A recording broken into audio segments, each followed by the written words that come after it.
Crossing the Big Water. Jews had found refuge in America since colonial times. In 1654, several families from Holland settled in New Amsterdam, renamed New York a decade later to honor its English conqueror, the Duke of York. During the War for Independence, New York banker Haim Solomon used his fortune to support the Patriot cause, and as many as 200 Jewish men served in the Continental Army with George Washington.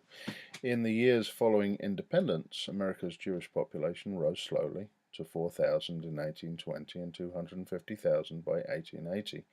Then came the deluge as American fever swept the shtetls. Between 1881 and 1914, over 2.1 million Jews left the Pale and elsewhere in Eastern Europe. Everyone knew something about America from newspaper articles and letters of relatives who had already gone there. Although Jews also went to Canada, Australia, and South America, the United States was by far their favorite destination. Parents sang their children to sleep with a lullaby.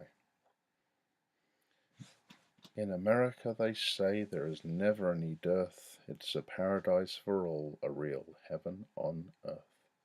And that's not supposed to be death. Dearth means you don't have enough.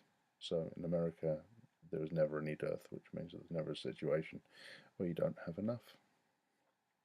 An immigrant named Mary Antin recalled, America was in everybody's mouth.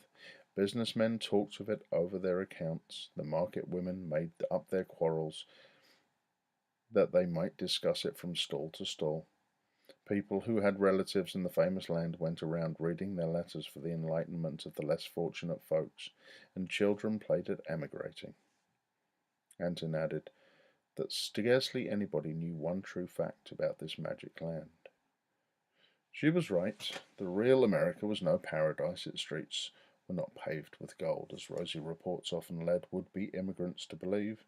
Many hardships awaited the newcomer, but America was a land of opportunity, and thank God it had no czar. Its constitution guaranteed religious freedom, the right to worship or not as one pleased. Going to America was easier than it had ever been. In the days of wooden sailing ships, crossing the Atlantic Ocean was a dreadful ordeal. Travellers often made their wills before sailing, for you never knew if you would reach the far shore alive. Voyages took from 6 weeks to 5 months, depending on weather and luck.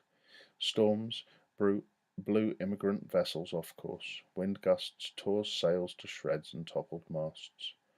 Mountainous waves capsized ships or pounded them to bits, drowning all aboard. Even on a normal voyage, ships swarmed with disease-carrying vermin, rats, mice, lice, fleas, roaches. A disease called ship fever often killed half the passengers and crew. Some ships reached port with scarcely a person able to stand on their own.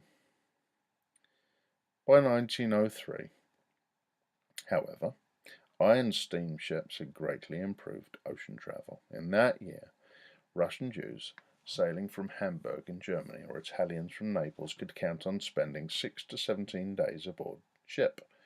The cheapest ticket cost $34. Even so, ocean travel was far from pleasant. Immigrants did not have separate cabins. Instead, they crowded into the steerage or lowest deck, which housed the steering cables that controlled the ship's rudder. That's the thing that steers the ship. They slept on iron or wooden bunks in 3 tiers, each with a straw mattress and no pillow. Between 200 and 400 people shared 2 toilets that stank to high heaven. There were no showers or bathtubs. Immigrants had to wait until they reached shore to wash. Everything, one recalled, was dirty, sticky, and disagreeable to the touch. Sailors called first-time passengers landlubbers because they had never been aboard an ocean-going vessel. Most had never seen a stretch of water broader than a river or lake. Once their ship left port, the land quickly vanished over the horizon. The open Atlantic, seemingly endless, was terrifying. On a quiet day, the ship rocked constantly. During storms, the winds howled like demons. Even the largest steamship heaved and tossed, bounced and rolled like a crazy cork. Crew members slammed the hatches shut to keep out the water. The air below decks grew stale, reeking of dampness and sweat. Food spoiled. Drinking water grew scarce. Even without storms, the ship's rocking made nearly every passenger seasick. On bad days, you could hardly walk without stepping into a puddle of vomit.